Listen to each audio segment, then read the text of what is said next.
All right, so it's Tiana J, and I actually have Miss Jana'y Monet on the phone today. How are you, sis? I am fine. How are you? I'm wonderful, wonderful, wonderful. So today, I'm asking you a few questions as far as you being a single mother. And I'm going to just go ahead and jump right into it just to make sure the flow is good and that everybody understands what your perspective is as far as being a single mother. Now, first, let me quickly ask you, you're the single mother of what? Like, how many children do you have and what's the gender and all that? I have two boys, Mm-hmm. and they are 15 and 6. Oh, okay, 15 and 6. Those are the good Yeah. ages when they get into finding themselves, and then there's the boys too. So that's interesting, interesting. All right, sis. Okay, so let me jump into this first question. So, can you name at least um let's just say at least two things about your sons. Two for either for both of them. So, what are two things that you admire about your sons? For my oldest one, his his intelligence and his self-sufficiency. Okay. Wow. Um, yeah. My oldest one, he's a little different. He's a little bit more clingy. We still got detachment issues, but Mhm. his creativity Okay. and his character. Oh, interesting. Okay, so you got the creativity and the character, and then you got the intelligence and self sufficiency. Now that's deep. That's deep. Now the self sufficiency, that's basically what him just depending on himself, or just He's been that way since the oldest one has been that way since he was little. Since he was 3, he learned how to make his own food. He just, he asked of me if he needed. Other than that, he, liked to figure things out on his own and do it on his own. See what he could do. mhm So it just started from there, and he's still that way. mhm.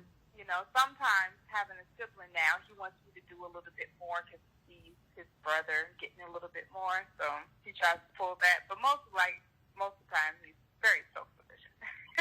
Gotcha. All right then. Okay, so what about the three things you admire about being a mom for those two? See, the first part I admire is the fact that God chose me to do that because that is amazing. That's a higher level than a queen. Mm.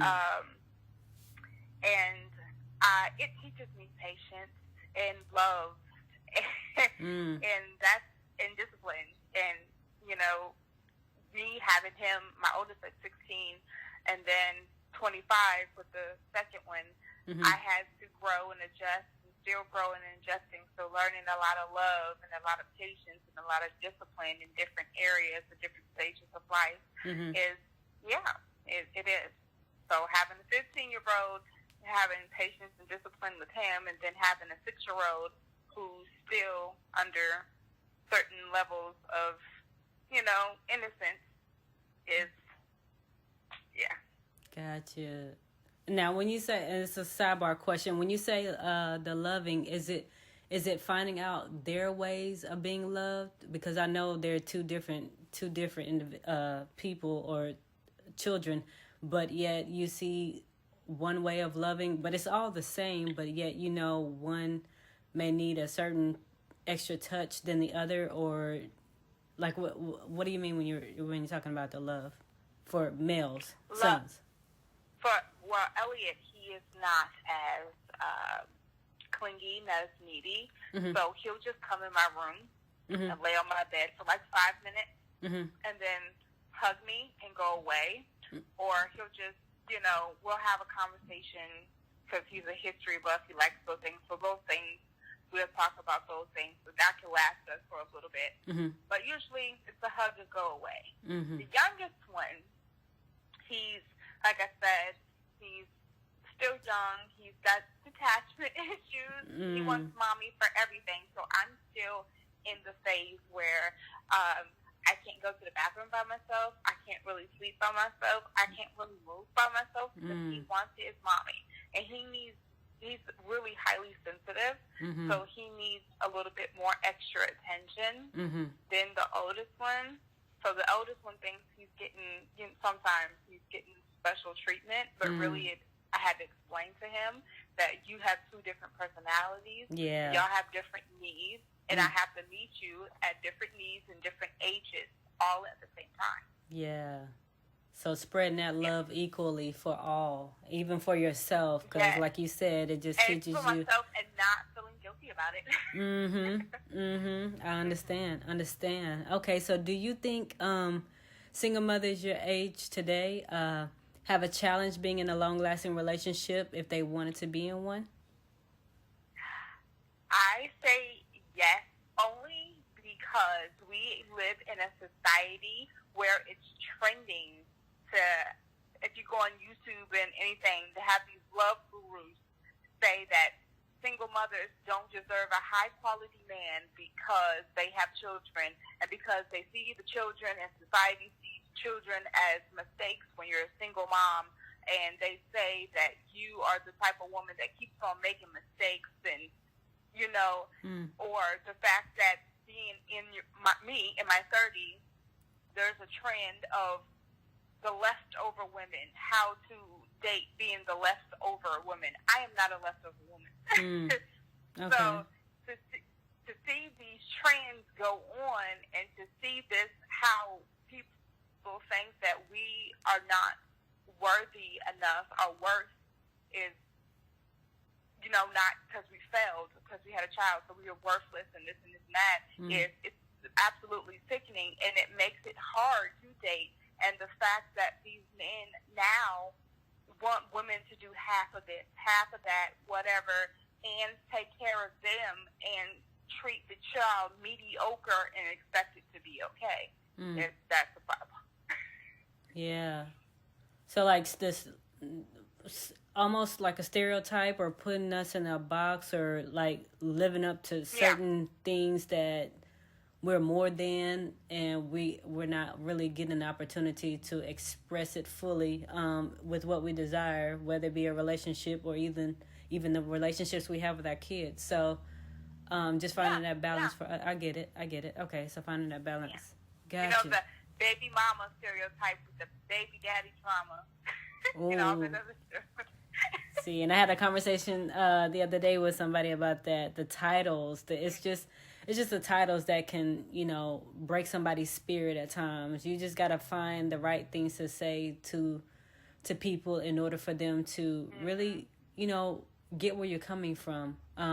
Because a lot of us single mothers, we desire that relationship that is long lasting. And so if you continue to have this thought about us like we're all the same, no, that's a lot of times what I try to do, or not really having to do, because it's not my place per se to try to defend myself. But I'm not like every other quote unquote baby mother, and that's a stereotype and something that I don't really live up to. First of all, I'm not a baby mama. I am the mother of a wonderful 8-year-old daughter, and my desire for being in a true and lasting relationship comes with some things that, you're just going to have to understand and accept.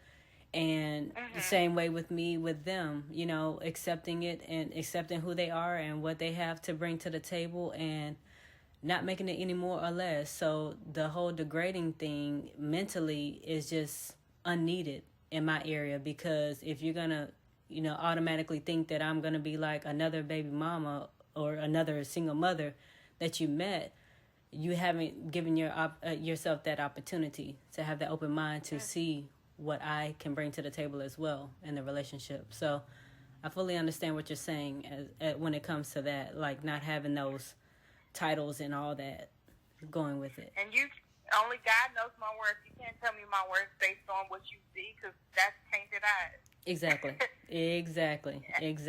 Yeah. So what about this? Do you have a support system or methods you followed to get through the tough times as a single mother? Yes, I did. In the beginning, with my oldest one, I had my grandparents and my mother. And then when they passed away, end up moving to Nashville, and I end up only having my mother as support system. And this time, I had to rely on God a lot more, prayer, and other people, and outsource of the family, which was a little bit more difficult for me. But I had to learn to trust. Yeah. And then I still keep my inspiration with keeping myself up during this time of being a single mom with prayer, meditation, self-care, and lots of deep breathing and peace. Right. Because it's not always easy. Because with the youngest child, I have to, deal with his father. I never had that experience with Elliot. So, yeah, it's different. So I have to learn how to talk and breathe and woosah and interact with somebody else, whether they're an adult or not. So those are all things that I do to keep myself peaceful, and it works really well. Yeah.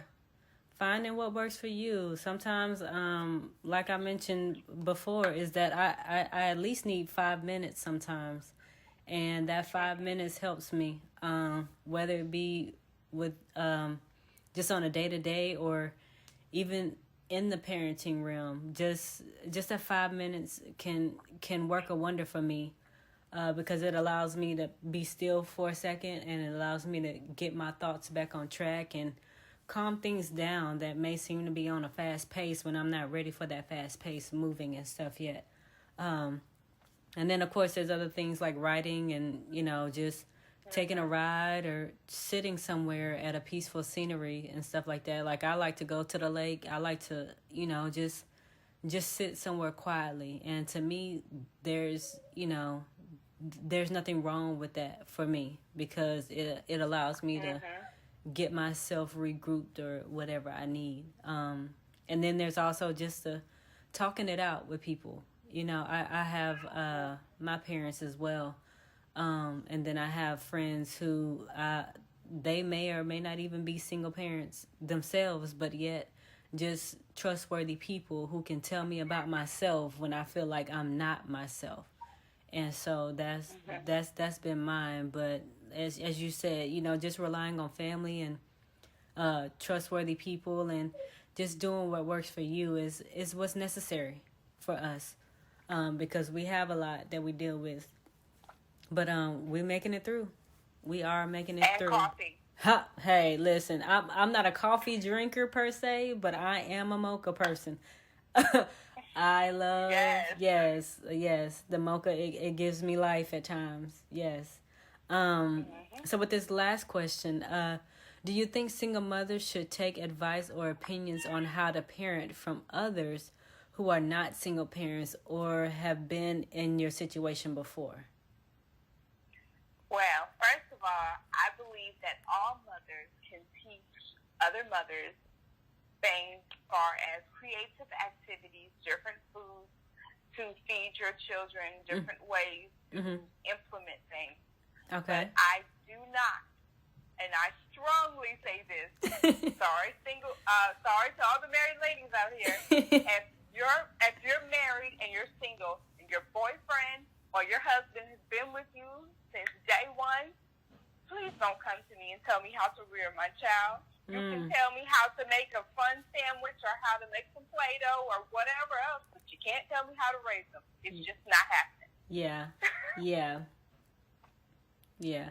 And it's a difference in asking for help, asking for advice, and then people wanting to throw their opinions or 2 cents in your situation and not even knowing A to Z first, or even, how to be in your position mentally or whatever the situation is. So, yeah.